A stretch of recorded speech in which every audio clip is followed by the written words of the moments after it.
안녕하세요. 김상순입니다. 지난 1부에 어떠셨습니까? 그 얘기를 하다 보니까 점입가경이라 제가 중간에 자르지를 못했는데, 자, 2부 얘기 이어가겠습니다. 2부 얘기는요, 어쨌든 한일 관계는, 어떻게 보면 친구이고, 어떻게 보면 경쟁자이고, 적도 됐다가, 그러나 축구 경기 안 할 수 없죠. 예. 그렇죠. 그렇다고 이웃을 우리가 어떻게 떠나보낼 수도 없고, 우리가 떠나갈 수도 없고, 자, 한일 관계 갈등 얘기를 좀 해볼 거고요. 그러면 이제 그런 부분에서 특히 이제 일본 정치 얘기, 아까 아베 정권에 대한 얘기도 했는데 그 얘기를 조금 더 이어가 보도록 하겠습니다. 아무래도 호사카 유지 교수님이 말씀이 너무 재밌어서 시간이 원래 저희가 이제 15분씩 하는데 조금 넘어갈 것 같아요. 그래서 제가 이제 댓글 소통 시간을 줄이도록 하겠습니다. 자, 첫 번째, 한일 관계가 남북미 대화를 진행하면서 사실은 이제 긴장 상태를 보이다가 작년 기억나시죠? 6월 28일 오사카 G20 회의, 정상회의. 네. 그런데 29일 날 이제 끝났죠. 그렇죠. 그런데 이제 발표를 아베한테 안 하려고 그랬단 말이에요. 예. 바로 그 다음날 6월 30일 날 오후에 우리도 생각하지 못했던 트럼프와 김정은이 판문점에서 만나고 네네. 제3차 북미 회담이죠. 북미 정상회담을 했고, 그리고 이제 우리 문 대통령도 참가해서 남북미 3자 정상회동이 있었어요. 그렇죠. 예. 자, 그 상태가 되다 보니까 다음 날 이게 기가 막힙니다. 6월 28, 29 오사카 정상회의, 그 다음에 6월 30 판문점 3자 회동, 그리고 7월 1일 아베가 드디어 열이 받아서 네. 반도체와 디스플레이 위주로 소재와 부품에 대한 한국에 대한 경제 공격을 했습니다. 당시 일본 정부는 왜 이런 결정을 했을까요? 당시도 역시 그 아베 존리의 뭐라 그럴까 존리 비서관들이 상당히 많이 압력을 했습니다. 예, 비서관 그러니까 존리의 개인적인 비서는 아니지만 예. 존리의 점단적인 비서들이 있어요. 네. 예, 그 사람들 중에서 이마이 나오야라든가 시크하고 똑같아요. 네. 시크 그냥 패밀리로 완전히 패밀리예요. 예. 그 옛날에 그 사람의 아버지가 그러니까 키시노부스케 아베 신조 일본 총리의 외할아버지하고 또 지냈어요. 그런 식으로 이어지는 것입니다. 예. 근데 아베 신조는 그런 사람들만 사실상 신뢰합니다. 근데 이마이 나오야가 중심이 되어가지고 한국에 대한 경제 보복을 결정합니다. 예. 그것은 그러니까 한국이 특히 간제지역 문제로 도를 넘었다. 일본에 대해서 요구하는 것이 이런 이야기를 하는 거죠. 예. 그리고 반도체의 3소재 이것을 수출을 규제하면 한국은 아마도 경제적으로 붕괴할 것이다. 예, 그렇게 해서 제재를 가하는 그런 스탠스로 갔죠. 예. 그렇게 하면 한국은 손으로 들어가지고 이제 일본 밑으로 다시 들어와서 고개를 숙일 것이라 그런 시나리오를 아마추어가 생각해낸 거예요, 사실. 만화를 쓴 거네요. 예. 자, 이게 이제 우리가 알아야 될 것들입니다. 제가 이제 국제관계를 하면서 시청자분들하고 향후에는 중국 문제라든지 북한 문제 또 미국에 대한 얘기, 전문가들 모시고 하는 얘기들, 이런 비하인드 스토리와 왜 어떻게 해서 이런 것들이 발생되는지 이런 것들을 우리가 좀 디테일한 부분을 이제 우리가 얘기할 때가 왔습니다. 제발 좀 국내 좌파우파 여기서 벗어나서 이런 좀 재밌잖아요. 이런 얘기 좀 듣고 우리 생각을 좀 바꾸자고요. 예. 밖으로 나가서 우리가 좀 싸워야 될 거 아닙니까? 안 그렇습니까? 예. 맞습니다. 두 번째 얘기를 좀 해볼게요. 네.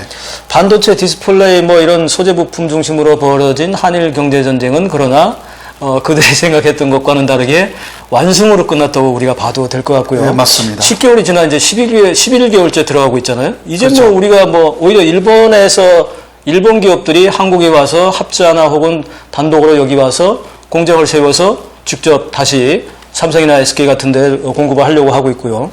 자, 이런 것까지 법인을 옮기는 이런 것까지 발생이 됐습니다. 자, 그렇다면 한일 경제 전쟁의 이제 마무리를 좀 해봐야 되는데 성적표 나왔잖아요. 그렇죠. 일본 쪽 반응은 어떻습니까? 그래서 일본은 그 선조표를 계속 그 국민들이 알지 못하게 숨기고 있는 거죠. 그러니까 오히려 아베 정권은 패배했다라는 말을 못하고 예. 그러나 이겼다라는 말도 절대 못합니다. 패배도 안 하고 이겼도 안 하고 아예 얘기를 안 하고. 예, 아예 이야기를 안 하고 오히려 지금 그 원래의 그 입장에 다시 돌아갔습니다. 그러니까 간제 지원자 판결 문제를 한국이 잘 풀어준다면 일본도 다시 이 수출 되돌아가서 규제를 예. 제대로 해줄 수 있다는 식으로 그러니까 7월 이전에 상황 그때 돌았던 이야기, 7월에 경제 보복을 하고 그 다음 이야기하고 비슷한 이야기. 그러니까 아직은 결국 원론으로 되돌아간 거네요. 경제 보복이 조례된 거 아니기 때문에 그래도 7월에 바로 경제 보복을 가했었을 때의 그 논리에 일본도 가 있고 한국도 이를테면은 두 그렇다. 가지. 하나는 이제 안보적인 분야에 북한이나 이런 게 셀 수 있는 그런 제품들이기 때문에 그것에 대한 걸 막는다. 그리고 네. 또 일본은 명확하게 그걸 또 얘기는 하지만 않지만 또 이제 암암리에 계속해서 강제징용 문제나 이런 불만에 네네. 대한 해소 이런 것들을 네. 얘기하고 있는데 결과적으로는 어쨌든 뭐 완승으로 우리가 끝났습니다. 그렇습니다. 그런데 이제 네. 우리가 왜 이 얘기를 다시 꺼내냐면 자 제가 계속해서 중공에 대해서 얘기를 하고 있고 중공 당국과 중공에 모순된 체제 그리고 중국 인민들을 분류하고 북한 얘기를 이제 시작을 해서 북한 체제와 노동당과 김정은을 포함한 북한 체제와 북한 주민을 분리하고 마찬가지로 일본도 마찬가지입니다. 제가 이제 오늘 오사카 선생님 모시고 말씀드리는 것은 뭐냐면 일본의 아베 정권이나 일본 자민당이나 일본 정부 자체가 갖고 있는 그것이 일본을 대표하지는 않는다 이겁니다. 시민사회나 일본의 학자들이나 이런 쪽하고는 분리해서 우리가 생각을 해야 된다. 그래서 전체를 적으로 두지 말아야 된다 이런 말씀이고요. 공통점이 있어요. 일본, 북한, 중공. 말을 바꿔 일단은. 예, 말을 바꾸고 분리하고 얘기를 안 해. 예. 예, 그리고 인정도 안 하고 사과도 안 하고. 예. 자, 이런 상황에서 우리가 도덕적인 생각만 가지고 OX만 가지고 얘기할 것이 아니라 그들과 비슷한 논리로 대응을 미리 준비할 필요가 있다. 이런 말씀을 좀 제가 네. 해보고 싶습니다. 예. 네. 자, 세 번째 질문은요. 우한 폐렴 코로나 사태. 이 초기에는 대응도 미숙했고 여러 가지 뭐 아베 정권의 정치적인 문제, 올림픽 문제 뭐 이런 것들이 있었는데 최근은 어떻습니까? 최근에 좀 달라진 게 있나요? 최근에는요, 그래서, 아베가 정말 못한다라고 해서, 먼저, 일본의 우파 쪽에서 아베를 내세워서 가는 것이, 오히려 다음 정권을 잔치할 때에 불리하다라는 생각이 여기저기서 나오기 시작했습니다. 이건 뭐 상당히 좀 센 뉴스인데. 예. 네, 그래서, 물론 그 쪽에서 누군가가 집권해야 되는데 예. 아베는 갈아야 된다. 예. 이런 이야기가 이게 그러니까 저번에 이야기한 그 스가 관반 장관 라인이 있어요. 또 예. 거기서 벌써 나와 있고요. 예. 거기서 그러니까 스가가 나간다라기보다 다른 사람인데도 뭐 아베는 안 된다. 왜냐하면 아베를 계속 내세우면 다음 선거에서 엄청나게 패배할 우려가 있다. 예, 그러면 정권 자체가 바뀌어버리니까. 그러니까 아베를 먼저 퇴진시키고 그게 6월에서 올해 9월 사이라는 이야기까지 나와 있습니다. 어떤 이유를 만들어서 아베를 퇴진시키고 그 다음 대리를 내세우는 거죠. 그 여러 가지 반법이 있습니다. 일본은 내각제이기 때문에요. 그리고 또 하나는 극우인데 야단 쪽. 야단 쪽에서 또 아베보다 훨씬 지금 인기가 올라간 오사카부 지사라든가 요시무라라는 사람이라든가 그런 사람을 더 오히려 주대하자. 그 사람들도 야당이지만 우파니까. 그러니까 자민당을 모체를 해도 그러한 야당하고 자민당을 연립으로 만들어 가지고 스상은 그런 좀 인기가 있는 야당의 우파에서 하자. 이러한 이야기라든가 지금 그러니까 정권을 어떻게 하느냐라는 이야기가 많이 좀 돌고 있고요. 그래서 아베 정권이 이제 와서 조금 조바심이 나가지고 검사를 많이 하겠다. 검사를 많이 하겠다. 검사 많이 하겠다. 지금까지 예를 들면 37 5도 이상의 열이 4일간 나야만이 그 검사한다라는 그게 그 여러 가지 그 조건이 있는데 그중 하나이거든요. 네. 이것을 없애겠다고 그런 이야기도 하고 있고요. 그러니까 대폭 낮춰버리고 예. 넓히는 거죠. 예, 그러니까 예. 검사해서 이 코로나 사태를 완전히 극복해야만이 그 자민당도 아베 정권도 이제 연명할 수가 있기 때문에 그쪽으로 지금 이제 와서 가기 시작했는데 그럼 너무 늦었어요, 사실. 너무 늦었어요. 자, 지금 그 아베 정권이 우리 옆나라 중공처럼 시진핑이 이제 2기 마치고 이제 3기는 뭐 문제 없다 하다가 지금 사실 3기 제 개인적으로는 조금 흔들릴 것 같습니다. 제가 볼 때 시진핑이 과연 3기 할 수 있느냐 이거는 우리가 2022년인데요. 얼마 안 남았어요. 근데 그러네요. 그동안 만회를 얼마나 할지 그러나 외부에서 그 압력이라든지 배상 문제 이런 거 굉장히 지금 심각하기 때문에 내부 갈등이나 자 이거 심각해졌어요. 근데 아베 정권도 지금 보면 이제는 포스트 아베가 나오고 포스트 아베 이전에 이미 안티 아베가 나와서 네네. 먼저 정리하고 가자 이렇게 돼 버리니까 예, 예. 자 이거 그 변화가 코로나 사태 이 사태가 상당히 여러 가지 면에서 상당히 많은 변화를 주고 있는 것 같습니다. 자 그런데 아베 정권이라고 지금 할 수 있는데 그 안에 네. 다 포함된 사람 중에 또 누가 나올 거 아닙니까? 결국은 이제 다음이 아베가 안 하더라도 결국 아베 정권에 있던 사람들 중에 나올 거 아니겠어요? 네. 이렇게 이제 다음에 아베가 아니더라도 아베 정권에서 계속해서 이렇게 집권을 할 수 있는 그런 그게 좀 궁금한데 네네. 일본의 그 정치 배경이 도대체 계속해서 이렇게 한 네. 파가 계속해서 가는 이거 어떻게 보십니까? 우리가 어떻게 이해될까요? 그래서 우파가 강하다라는 이야기고. 우파가 강하다. 예. 근데 진보적인 정당으로서는 민주당이 있었고요. 네. 민주당이 2009년부터 3년 3개월 정도 집권했습니다. 그러나 그때 그 동북 대지진이 일어났고, 그리고 후쿠시마 원전 문제가 일어났고요.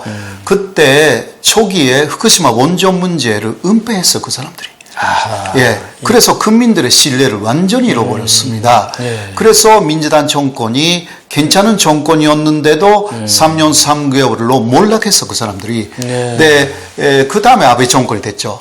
그러니까 그 대안으로서는 역시 민주당밖에 없는데, 그 3년간의 실정이라는 게 컸어요. 이제 아무리 아베가 나쁘다고 해도 대안이 없는 것입니다. 그래서 일본 사람들은 지금은 아예 아베를 싫어하는 사람들은 무관심증이 돼가지고요. 그 50% 정도가 무관심증. 정치에 무관심. 예, 정치 무관심, 무당파층이라고 하죠. 무당파. 예, 한국에서는 뭐 20% 정도, 혹은 10%, 20% 사이인데요. 일본은 40%에서 60%가 그렇게 무당파층. 예. 근데 나머지, 그러니까 50% 중에서 반 정도가 아베 정권을 지지하는 상황입니다. 나머지는 그 야당인데요. 그러나 야당이 너무 약해서 결국은 아베 정권을 선택할 수밖에 없는, 좋으니까 선택하는 것이 아니라 대안이 없으니까 하는 것입니다. 이게 이제 어떻게 보면 일본을 민주주의라고 하기는 조금 상당히 어렵습니다. 어렵죠. 상당히 어려워요. 동의하지 못하죠. 예. 전혀 동의 못해요. 전혀 동의를 못하신다 그러고. 예, 예. 저 역시도 우리가 시청자 여러분 일본이 민주주의라고 얘기하는 분들 계십니까? 아까 제가 말씀드린 북한, 중공, 일본 다 사실 은폐하고 사과 안 하고 또 이러면 또 우리 얘기하는 사람들이 있는데 제가 그러지 마시고 우리 얘기하지 맙시다. 그리고 우리는 국제적으로 그래서 그렇죠.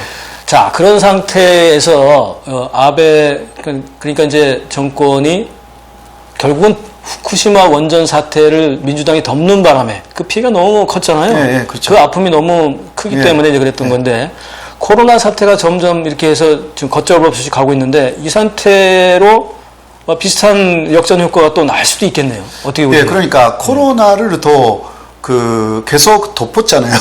아베 정권. 똑같이. 그러니까 똑같아. 그러니까 이제 국민들이 볼 때 아베도 똑같이. 민주당도 똑같다. 네. 그러니까 다른 사람이 나와야 되는 것입니다. 그게 그러니까 아까 조금 이야기한 야당 쪽에 우파 사람들 있어요. 일본 유신회라는 사람들. 그리고 또 하나는 레이와 신선조라는 굉장히 새로운 사람들. 오히려 그 사람들은 진보인데 인기가 있습니다.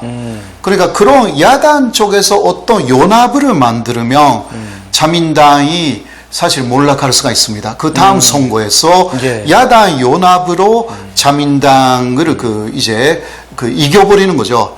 그러면 그 야당 쪽의 합의로 새로운 총리가 나옵니다.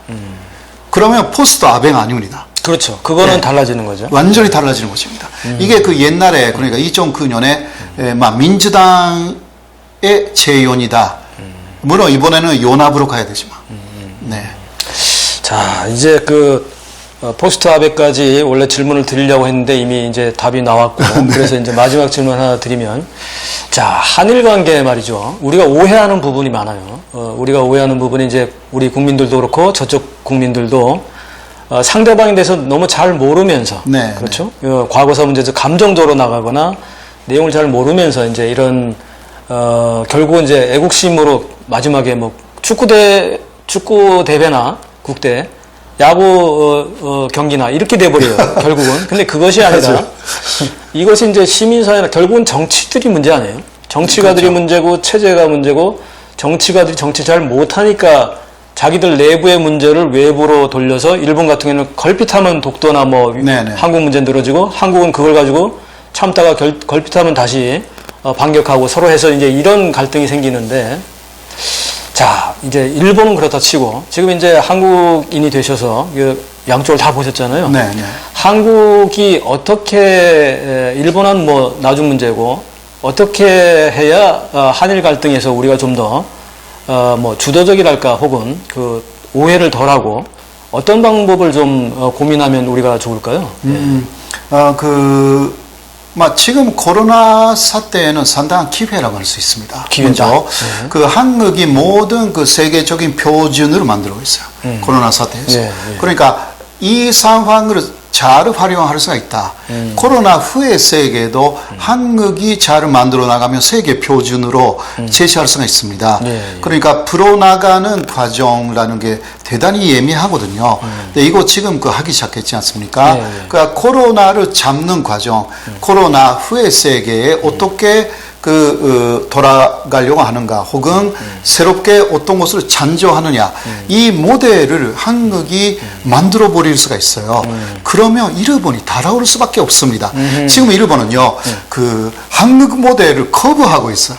하기 싫은 거죠. 네. 해야 되는데. 그러니까 혐한 세력이니까 지금 아베 정권이 일반 국민들은 아니다 하더라도 그러니까 지자체층에는 드라이브스루라든가 예. 도입한 데가 조금 있어요. 예. 근데 그 사람들은 혐한이 아니에요. 예. 괜찮은 사람들이에요.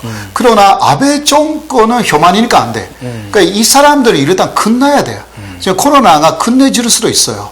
근데 물론 그렇게 기대하면 좀 안 되는 부분도 있는데요. 일단 끝내줄 것 같아요, 아베 정권을. 예. 어떤 면에서는. 코로나 사태가 아베 정권을 끝내버리고. 예, 아베 정권을, 그러니까 우리가 못하니까, 예, 또 예. 세계가 못하니까, 이제 코로나가 우리를 대신해서 아베 정권을 그냥 몰락시켜버리는 거예요, 사실. 저는 그렇게 봅니다. 와, 예. 그러니까, 신이 있구나. 그런 식으로 좀, 약간 요새 예. 좀 느껴요. 예, 예. 네, 아무튼 간에, 그래도 뭐라 할까, 아베 정권이 아닌 일반 시민들을 서로도 가를 수 있는, 일본 국민들을 서로도 가를 수 있는, 그런, 뭐라 할까, 냉정함으로, 지금부터는 많이 작업을 해야 합니다. 그러니까 아마 이런 유튜브 방송도 일본말로 일본에 내보내거나 네. 한국의 실상, 한국의 진실을 일본에 좀 더 많이 좀 알 수 있게 보내야 될 것 같아요. 일본 사람들도 아베 정권의 아베의 말에 많이 속아 넘어갔어요. 그러니까 한국은 거짓말을 하는 나라다. 예. 그 아베가 말하는 거거든요. 예. 아베가 방송에 나가서 그렇게 말해요, 진짜. 아, 그래요? 정말이에요. 그거 잘 모르시죠? 한국에서는요. 전 모르죠. 예. 예. 아베가 민간 판소에 나가가지고 한국은 약속을 지키지 않는 나라다. 예. 한국은 골포스트를 옮긴다. 65년에 이렇게 골대를 결정해버린다. 옮겨버린다. 예. 예. 근데 그 다음은 또 다른 요구를 하고, 그 다음 또 다른 요구를 하고, 이게 말하자면 극우파가 들을 때 그렇다 이렇게 될 만한 이야기. 그러나 우리가 또 그 일본이 상당히 잘못됐다는 이야기 할 수 있거든요. 그거 빼고 그건 그것을 민간 방송에서 마음대로 말해요. 아베가. 그러면 영향을 받잖아요. 그렇습니다. 보통 사람들이. 예. 그래서 지금 혐한 분위기가 그 아베 정권 7년 정도로 굉장히 확산됐어요. 그러니까 빨리 그 사람은 일단 나가야 돼. 네. 그래야만이 우리가 제대로 이야기할 수가 있어요. 예. 뭐 이야기할 수밖에 없어요. 지금. 저희가 이제 그래서 중간에 제가 잠깐 말씀을 드렸지만 일본한테도 마찬가지로 일본 그 지금 집권 정부와 일반 시민사회 국민들, 일본 국민들이 분리해서 우리가 대응을 해야 된다 그런 말씀인데 예. 실제로 코로나 사태, 우리 K 방역 지금 이렇게 얘기를 하고 있는데 네네. 이 정부에 대해서 찬반 양론 혹은 잘한다 못한다 이런 의견은 각각 있지만 네. 개인적으로 그걸 브랜드화 시킨 아이디어는 아주 잘한 것 같아요. 네. 물론 이제 이번 코로나 사태는 방역 당국과 그다음에 의료진의 아주 막중한 책임과 희생이 네. 따랐고 우리 국민들 시민들께서 또 엄청난 또 고통을 감내하면서 함께 그걸 했기 때문에 우리가 극복을 했는데 이걸 우리가 아이디어가 좋은 것 같아요. 네네. 그걸 K로 붙여서 브랜드화 네네. 시켜서 이것을 해나간다. 그런데 그 표준을 지금 호사카 박사님 말씀대로 일본이 믿지만 그러나 정부와 별개로 해서 일본 국민들이 그것을 극복할 수 있게 도움을 준다. 그리고 네네. 그것이 밑에서부터 여론을 통해서 일본 정부 상부까지 아베 혹은 다음 포스트 아베까지 할 수밖에 없게 이렇게 예, 그 희석시키는 그렇습니다. 이 역할이 필요하죠. 예. 예. 일본은요, 사스라든가 메르스, 이 사태를 심각하게 고치지 않았습니다, 일본이. 한국은 사스, 그리고 메르스도 아주 심각하게 고쳤기 때문에 지금 그 방역세제를 만들 수가 있었거든요. 일본은 그거 없었기 때문에 그 코로나는 괜찮다는 식으로 미국의 트럼프 대통령 이거는 뭐 독감하고 똑같다. 그런 그 인식이 또 의료진에도 있었던 것입니다. 그러니까 엄청난 초기에 작합부터 시작돼가지고 그 환자 중심의 제재를 전혀 만들지 않았어요. 예. 그러니까 지금 어마어마한 문제가 그 일본 안에 있습니다. 예. 네. 자, 오늘 이제 벌써 20분이 넘어갔습니다. 예. 혹시 호사카 선생님하고 대화를 하면 저도 이제 호사카 선생님 방송에도 유튜브 방송에도 나가고 했는데 자주 왔다 갔다 하면서 얘기를 하고 저희가 이제 6월 달에요. 아직 확정은 안 됐는데 네. 포스트 코로나 어떻게 할 것이냐 해서 각국 그 전문가들을 모시고 네. 라운드 테이블 혹은 이제 그 작은 포럼을 준비를 하려고 합니다. 그때도 네, 함께 네. 같이 예. 당연히 알겠습니다. 이제 동아시아 평화연구원이 네. 하는 거니까 네, 같이 그렇죠. 해야 되고요. 또 그게 아니더라도 지금 우리가 온라인으로 이렇게 해서 온라인으로 몇몇 분들만 유튜브 방송을 통해서도 한번 5월 한 중순이나 이렇게 해서 한번 준비를 해보도록 하겠습니다. 오늘 여기까지 하고요. 호스카 유지 선생님 오늘 나오셔서 정말 고맙습니다. 네, 예, 고맙습니다. 다음에 또 뵙겠습니다. 예. 감사합니다.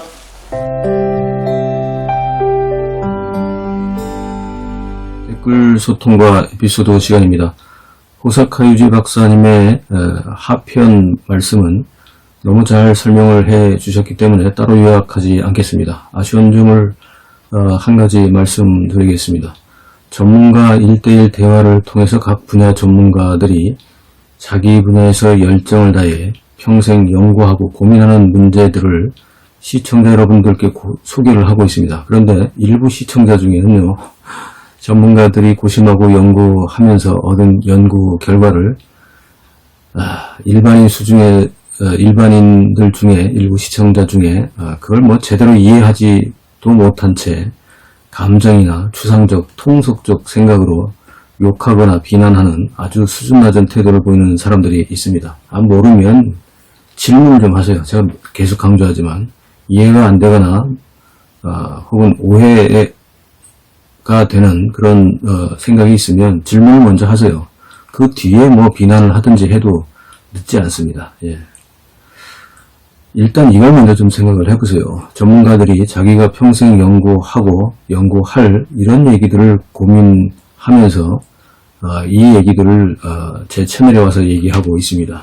그럼 그 사람들이 바보입니까? 예? 여러분들 아무나 그냥 감정 댓글 다는 당신들보다 이 사람들이 못할 것 같아요. 이 사람들은 그것만 생각하잖아요. 감정 자제도 못하면서 비판하면서 제시하는 그런 정도의 내용을 전문가들은 모릅니까? 예. 다른 분들 시간 뺏지 마시고 그냥 화풀이나 욕해도 되는 채널로 가십시오. 예. 이 채널은요, 구독자 수나 뭐 조회수 늘리는 거 이거 신경 안 씁니다. 예. 어차피 노딱이고 광고 수입도 없습니다. 예. 우리 아이들, 예, 다음 세대를 위해 미래지향적이고 실질적인 대안을 고민하는 그런 채널입니다. 예. 남들 시간 뺏지 마시고 딴 데 가서 노세요. 딴 데 가서. 예. 여긴 정말 한반도의 미래와 우리 아이들의 미래를 고민하고 함께 소통하는 채널입니다. 화풀이 놀이터 아니거든요. 예. 자, 우리 채널의 댓글 소통은요, 이미 아주 높은 수준으로 올라와 있습니다.